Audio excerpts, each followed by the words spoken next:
박 회장님, 이제 시간도 정확한 것 같고요. 패널 진행을 시작하시면 될 것 같습니다. 네, Q&A 질문도 몇 개 나왔고요. 예, 네, 네, 부탁드립니다. 네, 감사합니다. 정말로 두 분 발제 흥미롭게 봤습니다. 간만에 정말 흥미롭게 봤고요. 설명도 다이나믹하게 해줘서 제가 선생이 되다 보니까 언론 할 수 있는 방법도 좀 배웠으면 좋겠습니다. 맨날 러닝하다가 힘들어 죽겠습니다.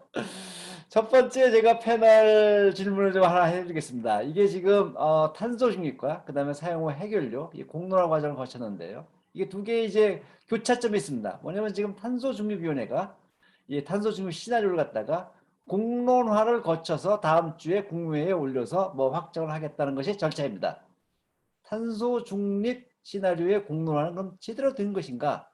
제가 보건대는 사용 후 해결료도 굉장히 복잡하고 어렵고 뭐 기술적으로도 난해한 주제였다라는 말씀 하셨어요. 한 석 달 하셨더라고요. 탄소 중립은 그에 비하면은 수십 배, 수백 배라고 저는 봅니다. 이게 사용 해결료를 보면 심플 완크술입니다. 근데 이거 두 달도 안 걸리거든요. 전문가들 이야기 어려운데. 근데 지금 이게 아주 쾌속으로 가서 이거 공론화 해가지고 지금 결정한다는데 이게 공론화 과잉이 아닌가. 뭐든지 공론화만 나도 도장 찍으면은 공론화 했으니까 묻지 마. 이렇게 되는 거 아닌가. 이런 걱정도 좀 되고. 정범진 교수님, 신고리 5.6도 공론화 참여하셨는데 뭐 그 경험을 벌써 제가 어떻게 보세요? 저는 기본적으로 지금 국가 시스템이 붕괴되고 있지 않는가 하는 말씀을 먼저 드립니다. 이유는 뭐냐면 어떤 것들이 기술적으로 타당한지 아닌지가 먼저 검토되어야 하고 그 다음에 두 번째로는 그것이 어떤 경제적으로 얼마나 비용이 소요되는지 산업적인 영향은 무엇인지 이런 것들이 밝혀진 후에 그리고 나서 시민들한테 의견을 묻는다거나 공론화를 한다거나 하는 과정이 진행되어야 하는데 지금은 탄소 중립하는데 기술적으로 뭐 아주 공상과학들이 나열되어 있고 그다음에 전기요금이 얼마큼 올라가는지에 대해서는 아무 설명도 없고 그런 상태에서 의견부터 수렴부터 먼저 하고 있거든요. 그래서 지금 다른데 그 지금 사용 해결료의 경우에도 마찬가지입니다. 전문가들이 기술적인 어떤 의견을 조금 더 구체화해서 드린 후에 시민 참여를 시켜야 되는데 전문가들 사이에서도 의견이 결정되지 않은 상태에서 공론화를 하다 보니까 어려운 숙제만 드린 거죠. 제가 이제 결론적으로 말씀드리고 싶은 것은 지금 우리나라가 어떤 정부의 계획을 수립한다거나 하는 기본적인 절차들, 전문가 집단에서 의견을 모으고 비용 추산을 해보고 그 다음에 의견을 묻는 이런 과정들이 없어지고 거꾸로 원칙이 뭐냐? 그래서 지금 무슨 전력 수급 계획도 안정적 공급, 그 다음에 사회적 비용 최소화 이런 것들이 원칙인데 원칙을 바꿔버리죠. 안전과 깨끗. 이번에도 무슨 탄소 중립할 때 무슨 정의감 이런 것들이 원칙으로 나옵니다. 그래서 그런 원칙들 몇 개를 바꿈으로써 기존에 30년 동안 축적되어 왔던 우리의 어떤 공공적인 관행들이나 이런 것들을 다 뒤집고 있는 것이 아닌가. 그래서 좀 위태롭게 생각하고 있습니다. 고맙습니다. 말씀 감사합니다. 뭐 오징어 게임이네요. 게임의 룰을 바꿔가지고 확 흔들어가지고 없애버린다. 그런데 말이죠. 사실은 보면은 우리 그 김소영 교수님이 발표하신 데서 나오지만은 이거 공론화 한번 하게 되니까 전문가 의견 별 필요 없다. 시민 참여단들이 다 결정할 수 있겠더라라는 게 나와요. 전문가 무용의 시대에 온 게 아닌가라는 걱정이 좀 듭니다. 이거 대학교에서 저희가 하는 거 이거 직업 잘못 선택했나? 이제 전문가 다 필요 없는데. 이런 생각 좀 들더라고요. 김소영 교수님 사용 해결도 네. 해보셨고 이번에 탄소 중립 이거 한번 객관적 시점에서 이건 전지적 시점은 아니시겠지만은 어떻게 보십니까? 네. 오늘 마침 윤순진 위원장님이 아주 크게 인터뷰한 거를 제가 읽었는데, 그거 보면서 저도 이제, 굉장히 고생을 많이 하셨겠다. 중간에서 이렇게 동네북이 되는 거잖아요. 시민단체나 환경단체에서는 막, 이 정도 갖고 되냐 하면서 나가버렸고, 똑같은 일이 계속 벌어지고 있는 거죠. 이제 공론화 한다고 모였는데, 이제, 이게 목표가 충분히 도전적이지 않다면서 나가버리고, 또 이제 말씀하신 대로 제가 이제 참여하는 과실련이라고 이제 그 과학기술 관련 시민단체에 있는데 거기에서도 이 탄소 중립이 정말로 실현 가능한 것인가, 우리의 어떤 산업 기반을 그냥 완전히 무너뜨리는 뭐 그런 걸로 해서 이미 거기서도 많이 검토를 하고 있는데, 말씀대로 그 전문가에 대한 신뢰가 왜 그런가 했더니 이게 이제 너무 양극화되어 있잖아요, 이슈가. 그러다 보니까 시민들도 이거를 어떤 에비던스로 판단하기보다 어디 쪽을 줄 서야 되는 것인가. 그래서 전문가들을 전문가로 판단하는 게 아니라 어느 쪽에 줄을 선 전문가인가 이렇게 판단하니까 전문가도 못 믿겠다 이런 반응들이 실제 있었어요. 그 공론화하면서도. 근데 제가 한 가지 좀 긍정적으로 본 거, 긍정적은 아니고 제가 그냥 관찰한 거는, 제가 사회를 몇 번 봤거든요. 뭐 정 교수님도 저기 참여를 해주셨지만은, 근데 이제 공론화를 이제 막상 시작해서 이제 3개월을 가는데, 그러면 시민들이 막 물어보잖아요. 저기 질문을 해요. 그래가지고 막 하면은 그 질문을 결국은 원자력 전문가들이 답할 수밖에 없는 굉장히 테크니컬한 걸 궁금해 하더라고요. 근데 원래는 이게 저희가 시민단체가 물론 이제 나가버렸지만서도 거기에 이제 심정적으로 동조하시는 그런 분들도 모시고 해가지고 어느 정도는 조금 균형을 맞추려고 했는데, 결국은 원자력은 기술이다 보니까 제가 받은 질문들, 행사 때마다, 토론 때마다 받은 질문의 거의 80에서 90%가 원자력적 전문가가 답을 할 수밖에 없는 상황이 돼서 굉장히 힘들었습니다. 왜냐하면 저는 가운데서 이쪽 질문도 받아가지고 이거를 이렇게 질문이 너무 안 쏠리게 해야 되는데, 그래서 어떤 요즘 같은 양극화 시대에 또 가치가 대립되고 뭐 이쪽 진영 논리가 엄청 팽배한 와중에 전문가들도 중립적이지 않다 이런 거에 대해서 시민들이 굉장히 많이 이렇게 그런 생각 가지고 있어서 신뢰가 좀 떨어진 것 같기는 하고요. 여기 뭐 윤순진 위원장님도 굉장히 비슷한 고민을 얘기를 많이 하신 것 같더라고요, 보니까. 네, 말씀 감사합니다. 이게 뭐 절차가 제대로 됐느냐, 그거는 사실상 뭐 좀 더 현미경적으로 들여다봐야지 말씀할 수 같아서 그건 말씀 안 하신 것 같은데, 중요한 말씀은 전문가끼리 싸워대니 국민들이 누구를 믿을지 모르니까 인프레션 갖고 갈 수밖에 없지 않냐. 전문가 그래서 불신세가 왔다. 결국 제가 문제네요. 결국 제가 문제네요. 이런 생각이 드는데, 그러다 보니까 이게 정치 과잉에다가 또 언론이 쌈하는 거 구경하는 거 언론이 좋아하지 않습니까? 그래서 이렇게 되지 않나 생각은 드는데, 전문가끼리의 수기 과정, 전문가의 수기 과정도 좀 필요한 것 같습니다. 이게 일반 국민의 수기 과정이 아니라 어찌됐든 간에. 근데 그런 과정도 아마 이런 한 단계가 넣으면 좋지 않을까 이런 생각을 좀 해봅니다. 다음 주제에 대해서 질문을 좀 해보겠습니다. 이게 보면은 탄소 중립 사실은 원자력한테 기회라면 기회거든요. 해외에서는 말이죠. 반핵하시는 분들은 이 탄소 중립들을 원자력이 다시 살아나면 어쩌라고 걱정하시는 기사가 많이 나와요. 야, 이거 말이지. 원자력 이거 죽어가는 것 같은데 탄소 중립 때문에 이게 또 리바이벌 하면 어떡하나. 뭐 리퓨얼링 한다. 뭐 퓨얼링 한다. 이런 표현을 쓰더라고요. 근데 원자력 뭔가 좀 이거 하기 위해서는 우리도 막 준비를 좀 하고 좀 더 반성하고 좀 더 개선하고, 여기서 기회가 왔다 오징어 게임에서 준비 안 하면 다 죽더라고요. 뭐 이런 거 있으니까 어떻게 보십니까? 박윤원 대표님, 우리 원자력계가 그래도 일과시적에 잘 국민들한테 봉사할 수 있는, 그러려면 뭘 해야 되겠습니까? 예, 안녕하십니까. 혹시 제가 준비한 간단한 자료가 있는데 공유가 가능한지 한번, 가능하실 걸로 보이는데요. 예. 예, 잠깐만요.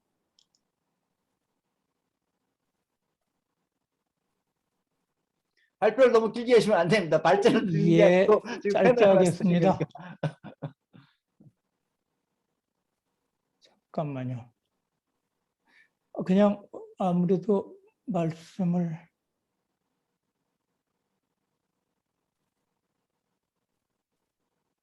예, 저는 아무래도 이제 혹시 공유가 됐나요? 공유는 됐는데 지금 화면에 안 뜨고 있습니다. 클릭을 한 번 더 하십시오. 거기다가. 예. 지금 그 폴더는 보입니다. 아, 그래요? 예. 잠깐만요. 예. 한 번 더 클릭을 하셔서 오픈을 하시기 바랍니다.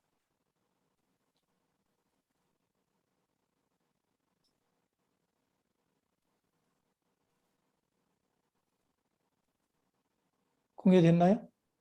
예, 근데 그 오픈을 하세요. 오픈이 안 돼 있습니다. 오픈이. 파일을 예. 오픈하세요. 박윤원 박사님 아마 화면이 저희가 예. 다른 화면을 보고 있을 것 같습니다. 아, 그래요? 예, 지금 그러면 제가 예, 이거 복잡하게 그러지 말고 예. 그냥 말씀을 드리겠습니다. 저는 제 생각엔 뭐 물론 여러 가지 있겠지만 원자력의 역할을 얘기를 할 때 반드시 꼭 필요한 게 뭐냐면 원자력은 다른 어떤 에너지보다도 규제라는 굉장히 엄격한 배리어를 넘어야만 됩니다. 그래서 그 배리어가 어떻게 준비가 되느냐가 굉장히 중요하다고 생각을 합니다. 제 생각엔 어쨌든 그래서 보면 우리가 일반적으로 원자력 안전이 뭐냐라고 할 때 대부분 뭐 아까 이제 김소영 교수님도 그렇고 뭐 말씀하신 게 우려하는 게 원자력 안전 때문에 우려를 하는데 안전은 지금 일반적으로 얘기하면 딱 세 가지예요. 뭐 기술적으로 얘기하면 반응도를 제어할 수 있느냐, 도심을 냉각시킬 수 있느냐, 방사능 물질이 빠져나가지 않게 만드느냐, 이 세 가지인데 이거를 어떻게 구현하느냐가 여러 가지 뭐 기술적인 기준을 가지고 만들어져 있습니다. 근데 지금까지 이런 것들을 하는 데 있어서 가장 중요한 원칙 중에 하나가 뭐냐면 원자력은 프루븐 테크놀로지를 이용하라 하는 게 있습니다. 그러니까 이미 입증된 기술을 가지고 활용을 해라 하는 거예요. 그러다 보니까 문제는 뭐냐면 이제 탄소 중립 관련해 가지고 원자력의 역할이 확대돼야 된다 뭐 얘기하는데 저는 두 가지라고 봅니다. 하나는 미래 관점이고 하나는 지금 있는 걸 어떻게 잘 활용할 것인가 하는 그런 관점인데 결국은 우리가 지금 원자력이 확대돼야 된다 하는 그렇게 아까 손 교수님께서도 확대되지 않고서는 탄소 중립은 불가능하다 말씀하셨는데 우리 말고 다른 나라는 그럼 어떻게 하는가 하면 잠깐 보면 미국 같은 경우는 아시다시피 대부분 원전이 40년 운전하게 돼 있는 거를 60년까지 거의 연장 가능하게 다 해줬어요. 그리고서 지금에 와서는 다시 20년 또 연장할 수 있게 2017년도에 아예 80년까지 연장하는데 뭘 검토하면 되겠는가 하는 기준까지 다 만들어서 사업자들이 준비를 하도록 하고 있습니다. 이거는 지금 있는 에너지를 어떻게 극대화해서 쓸 거냐의 관점이에요. 반면에 미국이 또 역시 우리가 말하는 SMR, 중소형, 소형 원자로 이런 부분에 있어서 제일 앞서 나가고 있습니다. 제일 앞서 나가고 있는데 거기에서도 미국은 어떻게 하고 있냐면 지금의 법 갖고는 완전히 창의적인 아이디어로 들어오는 그런 혁신성 있는 원자로를 수용하기가 어려울 수가 있으니까 그런 원자로를 수용할 수 있는 새로운 법을 만들자. 그래갖고 그 법이 10CFR 50 파트 53이라고 지금 하여튼 만들어지고 있습니다.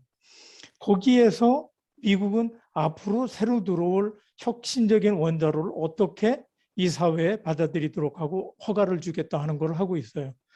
저희는 지금 아시다시피 가동 중인 것도 새로 수명을 늘리지도 못하게 되어 있고 또 하나는 새로운 원자로를 들여오기도 불가능하게 지금 하여튼 앞뒤를 꽉 막아놓은 상태입니다. 안타깝게도.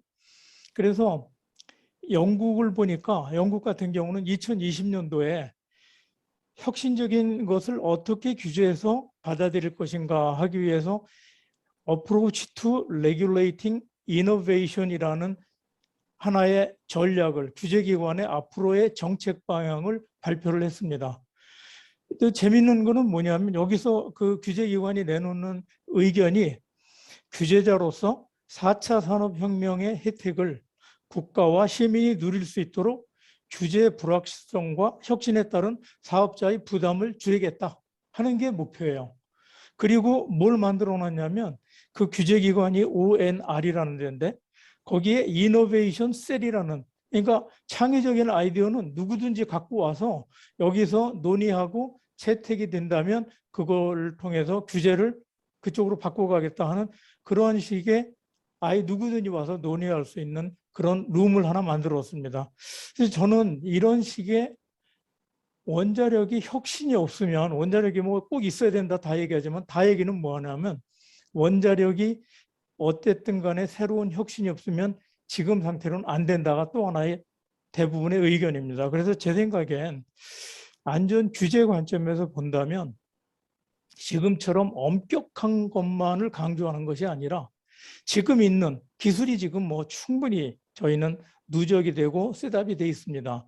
그 과거의 원자력을 처음 설계하고 들어갔던 1960년대, 70년대에 비해서 엄청나게 많은 지식과 경험이 쌓여 있는데 이걸 통해 가지고 어떻게 하면 안전하다는 건 이제 충분히 알고 있는데 이 부분을 우리가 수용하는 것을 제도적으로 빨리 뒷받침할 수 있게 만들어 줘 가지고 정말 앞으로 미래 새로 들어올 원자력 기술 그리고 지금 있는 기술을 얼마만큼 안전하게 끌고 갈 거냐 하는 것들을 좀 준비해 나가는 게 꼭 필요할 거라고 생각을 합니다.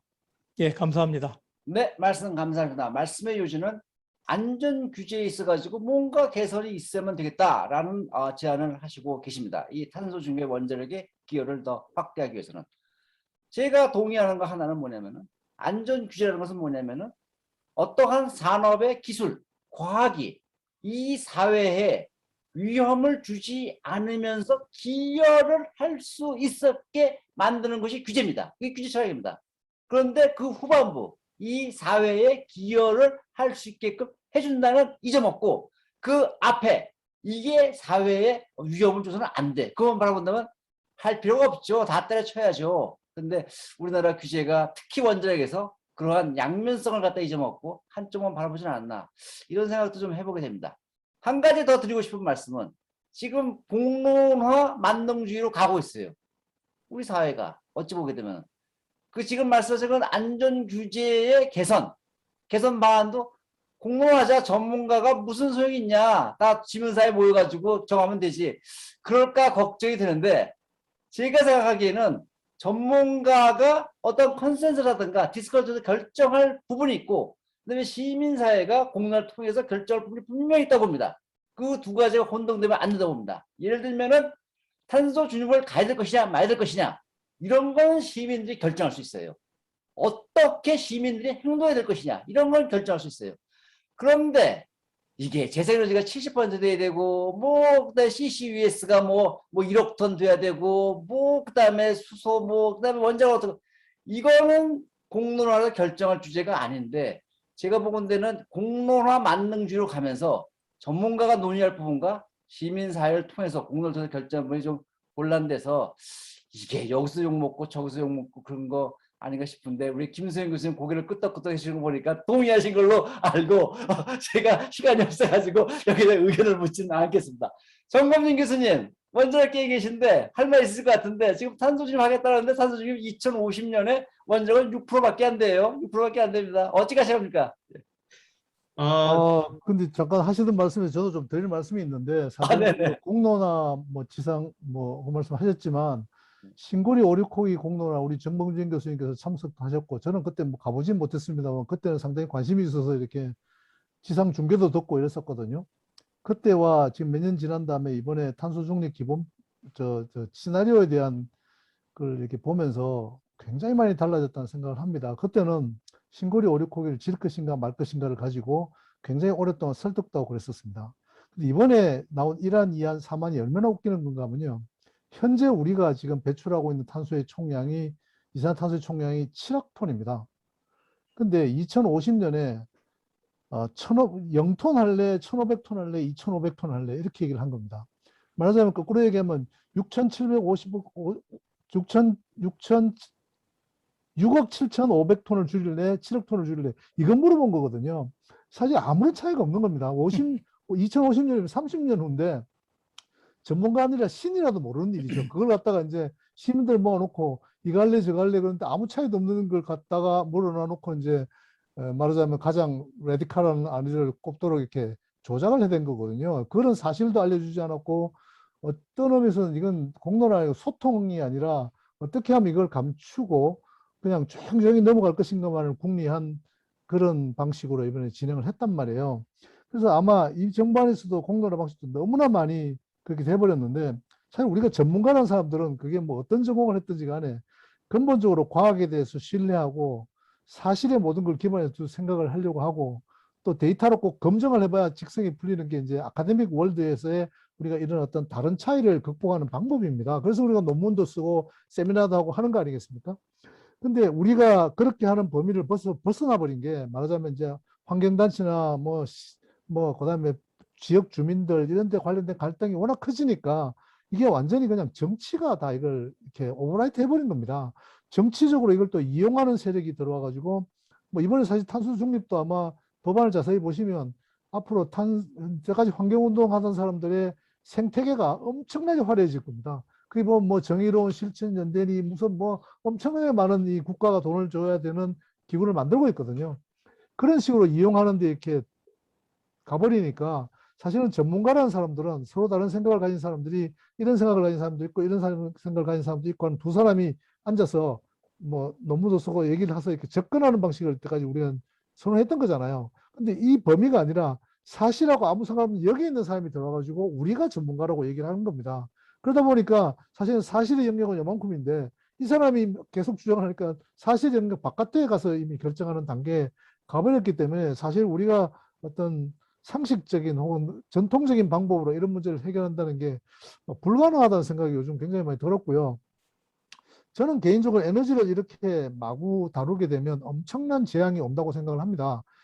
곧 아마 그런 일이 올 것 같습니다. 저는 조금 더 몇 년 더 있어야 될 것 같았는데 사실은 올 겨울부터 시작해서 아주 굉장히 심각한 문제가 지금 우리가 워낙 국내 소식만 보고 이 안에서만 떠들고 있기 때문에 이것만 있는 줄 알지만 외신을 가만히 들여다보고 있으면 에너지에 대한 엄청난 크런치가 오고 있습니다. 가격도 앙등하고 있고요. 공급난이고 물류난이고 이게 아마 근데 문제가 이게 몇 년 동안 해결되지 않을 거라는 전망입니다. 그러다 보면 우리가 지금 갖고 있는 만용, 말하자면 지금 뭐 원자력은 그래도 뭐 공론화도 하고 어떻게 해봤지만 석탄은요 67개가 있는데 지금 30개 이미 넘어갔고요. 나머지 37개를 다 문 닫자는 게 바로 지금 만든 탄소 중립 기본법입니다. 그거는 지금부터 20년, 30년 후에 해야 될 일을 지금 다 결정하자고 지금 나서고 하는 게 이 이번에 공론화의 내용이거든요.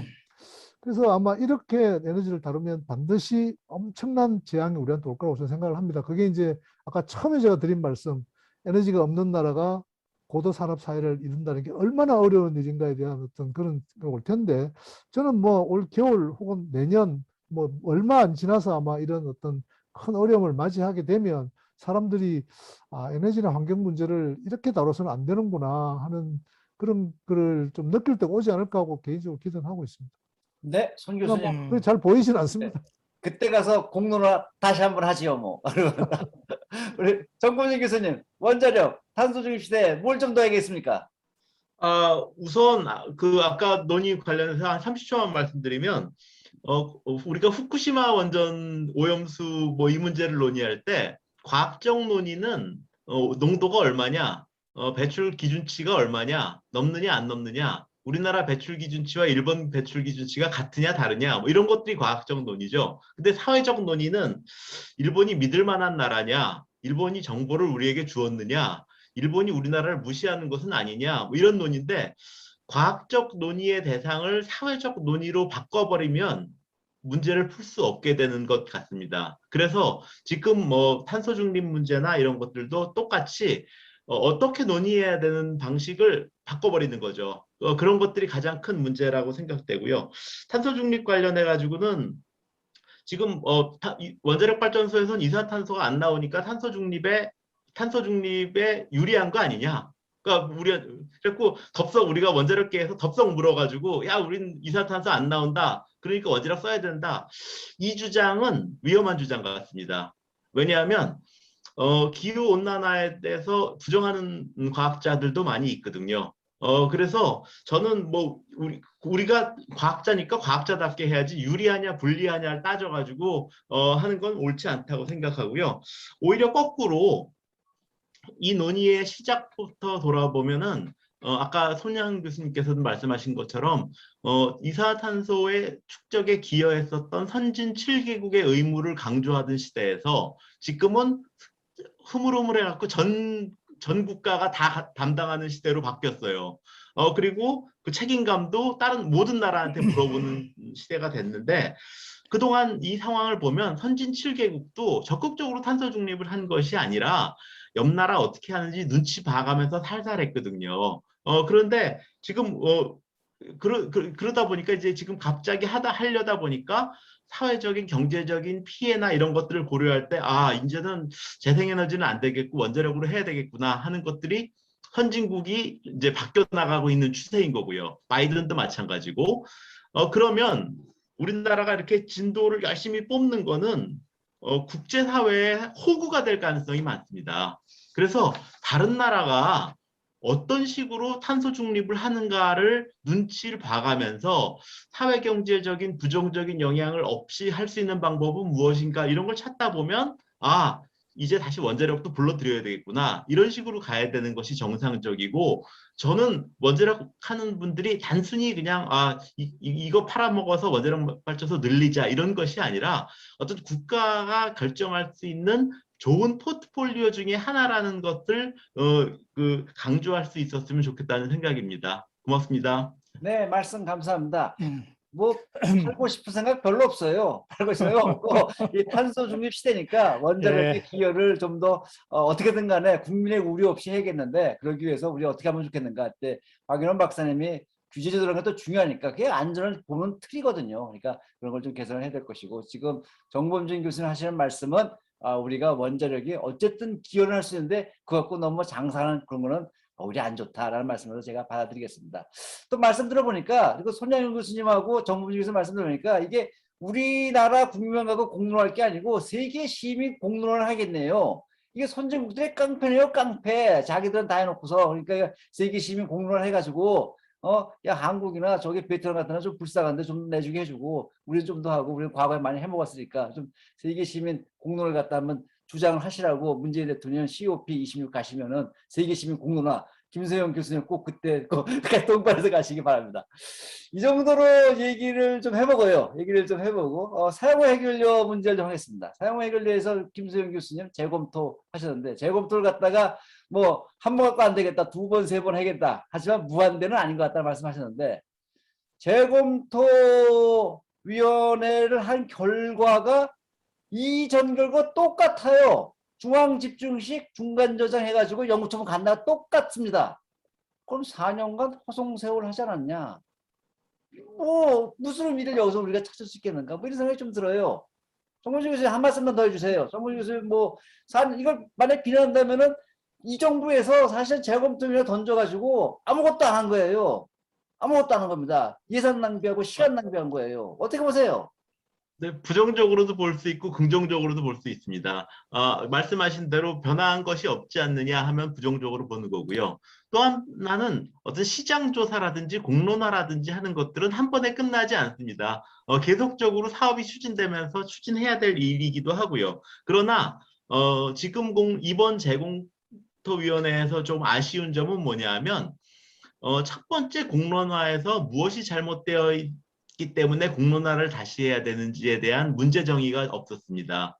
그리고 지금 과학자들이 조금 더 많은 것들을 결정해주고 사회적 논의를 들어가도록 해야 되는데 과학자 쪽의 의견을 좀 적게 받고 바로 사회적 논의로 들어갔었다는 것들이 이제 문제고 세 번째 문제점은 사실은 그 포화 시기를 찾는다든지 이런 것들에 있어서 조금 더 엑스퍼다이트 할 수 있는 부분들을 하지 못한 것들은 조금 아쉽습니다. 그러나 저는 오히려 이 문제를 그 어려운 문제를 만들어서 공론화에다가 던져버린 것이 아닌가 싶은 생각이고요. 저는 오히려 원자력계에서 조금 더 안을 좀 좁혀나가고 사회적 논의의 단계가 남았을 때 공론화에다가 던지는 것이 순서였다라는 생각입니다.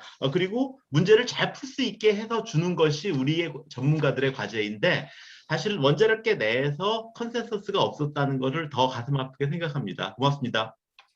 네, 말씀 들어보니까 나름대로 의미 있었다. 4년간 허송세월은 아니다라는 거니까 김소영 교수님 수고 많으셨습니다. 허송세월한 건 아닌 거라고 이렇게 보시는데 그러니까 이제 똑같은 게 되네요. 그 원자력계 내부 전문가끼리도 잘 컨센서스가 없었다. 그러니까 전문가 불신 사회를 자초한 건 제 탓이군요, 제 탓. 제 탓이요라고 뭐 아니할 수가 없네요. 그리고 이제 전문가끼리 사실은 좀 더 컨센서스가 모여진 약간의 정답이랄까 정답에 가까울까 이렇게 선택지를 했으면 좀 더 나아지지 않았을까라는 말씀하셨는데 일반 시민 공론화보다 확실히 전문가 공론화는 먼저 필요한 거는 같습니다. 제가 보건대는 이런 거는 하나씩 들어온 것 같고요. 자, 그럼 하나 더 가봅시다. 예, 보면은 이제 김소영 교수님 발표하신 자료를 보게 되면은 전문가 의견과 일반 시민의 의견은 많이 다르더라 라는 말씀하셨어요. 원자력에 대해서 일반 시민들은 굉장히 위험하다, 부들부들 하는데, 뭐 그다음에 뭐 전문가도 그렇지 않다, 더군다나 또 원자력 전문가들은 또 더 안 그렇다 또 그래요. 그 우리나라 똑같습니다. 똑같습니다. 박인원 대표님 어떻게 보십니까? 예. 왜 그렇게 하고 그거 어떻게 좀 해서 좀 할 수 없을까요? 아이 뭐 솔루션이 딱 있다면야 얼마나 좋겠습니까? 그렇게 많은 전문가들이 달라붙어서 해도 쉽지 않은 게 이 부분인데, 저는 딴 거보다 원자력 그 관점에서 뭐 물론 이제 사용 해결료 문제도 있고 뭐 여러 가지 많았지만, 가장 저는 안타까운 것 중에 하나가 지금 예를 들어서 한빛 4호기 같은 경우에요. 한빛 4호기 그 뭐 아시겠지만 컨테인먼트에 그 이제 콘크리트가 조금 덜 채워지고 이런 부분이 있다고 그래가지고 지금 한빛 4호기가 아예 수리도 못하고 세워놓은 상태로 넘어간 게 4년이 넘었습니다. 그냥 정지되어 있는 거예요. 20년 넘게 안전하다고 믿고 잘 운전을 해온 원자로인데 지금 거기에 결정을 못하고 그 주민들 뭐 반대하고 환경단체 반대한다고 그래갖고 아예 보수 작업조차도 지금 시작을 못하고 있어요. 그래서 야, 이건 참 정말 우리 사회가 이렇게밖에 안 되나 하는 생각이 드는데, 저는 이거 이제 원자력에서의 뭐 많은 논의할 것들이 있겠지만 하나는 원자력 안전 관련된 리스크. 그 결국 뭐 사용 해결료도 리스크 문제고 뭐 다 얘기하지 않습니까? 근데 그 리스크 커뮤니케이션을 누가 하느냐가 굉장히 중요하다고 생각을 해요. 그래서 공론화라는 게 어떻게 보면 지금까지 공론화가 사실은 어떤 장면에서 지금까지 계속 진행을 되느냐 하면 책임 회피라고 저는 생각을 합니다. 그러니까 내가 결정을 하기보다는 떠넘겨가지고 많이 떠들어서 대부분의 의견이 이거니까 난 이렇게 가겠다라고 그래서 나는 책임 안 지겠다는 그런 정부의 태도라고 생각을 해요. 그래서 중요한 거는 결국은 아까 그 김소영 교수님 말씀하신 거 보면 결국은 거기에 핵심 키워드는 이번에 재검토위원회에서 내놓은 결론의 키워드는 전 그거라고 봅니다. 정부가 해야 될 일을 적시에 해야 된다. 그러기 위해서 그 특별 그 기구를 만들고 그 특별 기구가 활동할 수 있는 뒷받침을 할 수 있는 법을 만들어라. 이게 핵심 아닙니까? 결국은 저는 그렇게 가야 되는데, 중요한 거는 전 리스크 커뮤니케이션을 누가 나서야 되느냐의 관점인 것 같아요. 그거를 저는 자꾸 뭐 주민, 지역 주민 아니면 뭐 민간 환경단체 이렇게 미루지 말고 정부가 당당하게 이건 이렇게 가야 됩니다 하고 나서야 된다고 생각을 합니다. 그래서 저는 지금까지 보면 우리나라에서 원자력에 관련된 리스크 커뮤니케이션은 대부분 그렇게 정부가 직접 나서서 주도적으로 끌고 가기보다는 제3기관을 동원하든가 아니면 뭐 사업자가 자발적으로 해갖고 합의를 이루어서 갖고 와라 이런 식으로 지금 돼 있어요. 근데 그게 아니라 사업자가 한다는 거는 저는 이건 넌센스입니다. 왜냐하면 그 이익이 그 사람한테 돌아간다고 할 때는 아무도 안 믿어요, 사실은. 그래서 결국은 이거는 어떻게 보면 제3의 그 평가기관 이런 걸 이용을 하는 건데, 그런 거로서 제일 좋은 게 저는 규제기관이라고 보거든요. 외국 같은 경우 보면 NRC라든가 뭐 미국이라든가 영국, 캐나다 다 마찬가지로 원자력 안전에 대한 주요한 리스크 커뮤니케이션, 대국민한테 대해서 하는 커뮤니케이션에 주도적으로 규제기관이 나서서 하고 있습니다. 왜냐하면 나는 이러이러한 이유로 이 시설을 사용할 수 있도록 허용을 했습니다라는 거를 국민한테 설득하는 거거든요. 그래서 그런 부분이 지금까지 사용을 하는 사람으로 하여금 이거 동의를 받아 갖고 와라, 의견 수렴해 갖고 와라 이런 형태가 아니라 리스크 커뮤니케이션에 있어서 주체가 정부가 되고 정부가 책임지는 쪽으로 나가야 된다라고 생각을 합니다. 네, 박인원 박사님, 말씀 감사합니다. 물론 교리가 없었으면은 공론화도 필요가 없었겠죠, 사실은. 그런데 제가 이제 왜 교리가 있는가를 여쭤봤는데, 그 교리의 직접적인 원인보다도 이것은 어떤 오토리티가, 예를 들면 정부기관이 어떤 책임자가, 어떤 권위자가 어떤 디렉션을 정해주는 써야 되는데, 그런 방향이 없으니까 괴리가 발생하고 곤란이 오게 되지 않느냐.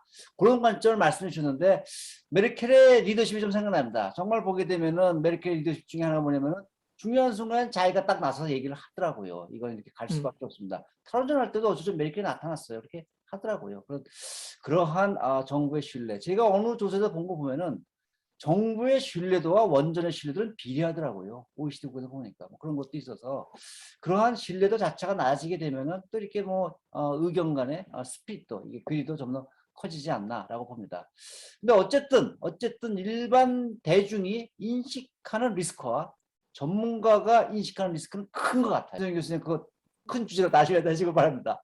네. 자, 한 가지만 말씀하시죠. 말씀드리면은 네. 그 공론화 만능주의는 제가 이제 공론화 거기 들어가 있었기 때문에 있으면서 제 얼굴에 침뱉기가 됐는지는 모르겠지만 저도 같은 생각입니다. 그 공론화 신고리 공론화는 필요했을 수도 있겠죠. 그때 굉장히 이제 급박하게 전 이거 세울 거냐 말 것이냐 이렇게 했기 때문에 근데 이제 사용 해결료든 탄소 중립이든 굉장히 롱텀인데 이거를 근데 그래서 제가 N차 검토가 필요하다는 거가 이번 재검토한 게 절대 이게 정말 이거 엄청 불완전한 과정이었고 굉장히 문제 많은 과정이었고 그렇기 때문에 계속 이제 검토를 해야 되겠죠. 근데 제가 지금 그 이 공론화를 하게 된 것이 문재인 정부 국정과제에 보면은 그 2017년 6월에 그때 된 거 보면 뭐라고 돼 있냐면 탈원전 로드맵 수립해가지고 이게 거꾸로 돼 있어요. 사용 후 해결료 정책을 재검토해서 공론화하는 게 아니라 공론화를 통해 사용 후 해결료 정책을 재검토한다는 게 이게 결국 정치적인 결단을 미루는 거죠. 그러니까 이게 지금 순서가 거꾸로 돼 있어요. 정책을 재검토해서 그러면 이거를 우리가 공론을 할 건지 아니면 이게 행정적인 상황이니까 그냥 행정적으로 이렇게 프로세스를 할 건지 이거를 한 다음 가야 되는데 이게 거꾸로 돼서 공론화를 통해 사용 해결료 정책을 재검토한다. 저도 이거를 이제 그때는 그렇게 생각 안 하고 그냥 그게 워딩이네 이렇게 했는데 알고 보니 결국은 가장 중요한 게 제가 보기에 세 가지인데 이게 제가 뭐 삼위일체라고 생각하는 게 뭐냐면 기술적 전문성 이제 이 문제를 해결하기 기술적 전문성 당연히 있어야 되고요. 근데 그게 지금 우리가 저장 방식이나 이런 거나 여러 가지 또 해결할 게 있잖아요. 그래서 그거가 있고 사회적인 합의, 뭐 100% 컨센서스는 아니더라도 어느 정도의 대다수의 그 동의 이게 필요한데 이거 두 개는 저는 이렇게 열심히 공부하면 할 수 있을 것 같아요. 이제 여러 가지 프로세스. 근데 가장 난망한 게 뭐냐면 정치적 결단. 이게 왜 그러냐면 이 5년 정부 하에서 이게 지금 수십 년 걸리는 정부인데 저는 탄소 중립도 그런 걱정이 되는 게 뭐냐면 문재인 정부는 좀 있으면 끝나죠. 그러니까 가가지고 외교 무대에서 뭘 하든 그걸 책임지는 건 그 다음에 오는 정부거든요. 그 다음에 오는 정부고. 그러니까 저는 이 정치적 결단이라는 게 상당히 우리한테 취약하고 이게 한두 번으로 바뀔 게 아니고 앞으로도 우리가 가장 큰 리스크는 이 정치적 결단을 제대로 못하는 이게 우리가 지금 가장 큰 리스크라고 판단이 되거든요. 저도 그래갖고 엄청난 시간을 이렇게 낭비를 한 것이고 어떻게 보면 논문 써야 될 한 5개 좋은 논문 쓰는 시간에 이걸 한 거니까요. 네, 말씀 저도 감사합니다. 발언할 시간이 있나요? 네, 그지 마지막 질문을 갖다가 이제 손양훈 교수한테 이제 드리고서 클로징 멘트를 하고 몇 그렇습니까? 가지 예. 이제 패널 사실은 제가 그 진행했는데 사용 네. 해결료와 관련된 1차 공론화에 멤버로 참여를 했었습니다. 그래서 어떤 과정인지 좀 느낌이 있는데요. 저는 뭐 그럼에도 불구하고 성과가 있든 없든 이 또 다른 공론화를 시도했다는 게 의미가 있다고 생각을 합니다. 어느 나라도 이걸 한 번에 해결한 적은 없습니다. 제가 좀 드리고 싶은 말씀은 이게 탈원전과 사용 해결료를 좀 분리를 시켜야 됩니다. 자꾸 이게 사용 해결료를 얘기하고 이렇게 가서 가보면 이거를 마치 원전을 못 짓게 하려면 화장실을 막아버려야 된다고 생각을 갖고 있는 사람이 너무나 많습니다. 근데 사실은 문제가 전혀 분리되어 있는 문제거든요. 우리가 아무리 탈원전을 해도 현재 우리가 갖고 있는 15,000톤 정도의 사용 해결료는 어디 가지 않습니다. 그대로 있는 거죠. 탈원전을 하지 않으면 한 3만 톤쯤 될지 모릅니다. 미래에. 그런데 우리가 알고 있는 상식은 15,000톤이 있으나 3만 톤이 있으나 똑같습니다. 조금 더 비용은 더 들겠지만 2배로 드는 건 아니거든요. 우리가 사이트도 만들어야 되고 하기 때문에. 그래서 사실은 탈원전 한다고 해서 사용 해결료 문제가 해결되는 게 아니거든요. 근데 마치 탈원전을 하면 사용 해결료 문제가 해결되는 것처럼 착취를 끊임없이 지금 불러일으키고 있고요. 그래서 저는 탈원전 원전을 하든 안 하든 간에 사용 해결료는 우리가 전기를 싸게 썼던 사람들의 모든 사람들의 책임이기 때문에 해결해야 되고, 이건 원전과 관련된 입장과 아무 상관없이 이게 이제 논의가 돼야 되는데, 이게 항상 가보면 그때도 마찬가지고 지금도 마찬가지겠지만 그 원전과 관련된 입장 때문에 이게 다 나눠져 있단 말이에요. 그래서 그런 문제를 명확하게 하는 데는 뭐 미국의 예도 보면 절대로 이걸 해결하지 못했습니다. 매번 이걸 끊임없이 하다가 보면 이제 어느 정도 세월이 지나면 이거는 정말 어쩔 수가 없는 문제다. 이걸 뭐 외국으로 반출할 수도 없고 달나라에 가져갈 수도 없고 우리가 해결하지 않으면 안 된다는 문제를 이제 아마 거의 목에 욕까지 다르들 때까지 아마 참고 미루고 하다가 이제 어느 순간인가 결정을 하게 되겠지만, 뭐 공론화의 비용이 이거와 관련된 전체적인 사안에 비해서는 뭐 그리 높지 않기 때문에 끊임없이 이런 시도를 하는 것은 의미가 있지 않나 생각을 합니다. 다음번에는 아마 조금 더 세련되게 할 수 있지 않을까 생각합니다. 네, 말씀 감사하고요. 더 이제 나누고 싶은 말씀이 많고, 저도 사실 준비한 뭐 질문이 더 있고, 그 다음에 또 참가하신 분들도 궁금하신 사항이 있어요. 무슨 헐리우드 액션으로 뭐 하는 건 아니냐, 뭐 이런 질문도 있었는데, 아무래도 시간이 돼서 클로징을 좀 해야 될 것 같습니다. 제가 사실 제일 마지막에 드리고 싶었던 질문은 이게 정치 과잉의 시대가 아닌가 싶어요. 전문가는 좀 조용히 하고, 그다음에 이거 공론화라는 도장을 써서 정치 과잉하는 게 아닌가 싶어서, 어떻게 우리 사회가 좀 더 건전하게 가기 위한 방법은 뭐가 없을까라는, 이게 탄소 중립도 사실은 좀 그런 문제가 있고요. 사용 해결료 문제도 똑같은 문제라고 봅니다. 그래서 이걸 어떻게 좀 공론화의 탈을 쓴 정치 과잉을 좀 벗어날 수 없을까라는 이런 화두를 던져서 마지막 말씀 듣고 싶었는데, 오늘 말씀하신 거 다 들어보니까 종합하면은 이런 것 같아요. 제가 보건대는 이게 국민들 고생시켜가지고 500명씩 모아가지고 공론화 뭐 숙박시키고 2박 3일 숙박시키고 토론시키는 것보다 정치가들 공론화 먼저 하시고 전문가들 공론화 하셔가서 국민들 편하게 좀 해주십시오. 저는 이런 게 좀 가야 되지 않겠나라는 생각이 좀 들고요. 이 정도로 해가지고 오늘 아쉽지만 오늘 이 그 세션은 마쳐야 될 것 같고요. 정말로 흥미롭고 또 아주 수준 높은 이런 또 말씀해 주셔서 감사하고, 오늘 참가해 주신 분들도 굉장히 여기서 좋은 인사이트를 많이 가졌을 걸로 봅니다. 감사드립니다. 감사합니다. 예, 감사합니다. 네, 수고하셨습니다. 고맙습니다. 네. 예. 수고하셨습니다. 예, 수고하셨습니다. 사실 뭐 학 고맙습니다. 회장님께서 세션 마무리를 해주신 거나 진비 없어서 저는 그냥 이제 끝났습니다라고 말씀을 드리면 될 것 같습니다. 이게 참석해주신 발제해주신 교수님들, 패널로 나와주신 저희 박사님들, 그리고 시청하고 계실 여러 이제 학회 관계자분들, 외부에서 오신 손님 여러분들께 직접 뵙지는 못하지만 참석해 주셔서 대단히 감사드리고 모쪼록 좋은 기회가 되셨기를 당부드립니다. 즐거운 저녁 식사 되시고요. 여기서 오늘 세션은 특별 세션은 모두 마치도록 하겠습니다. 감사합니다.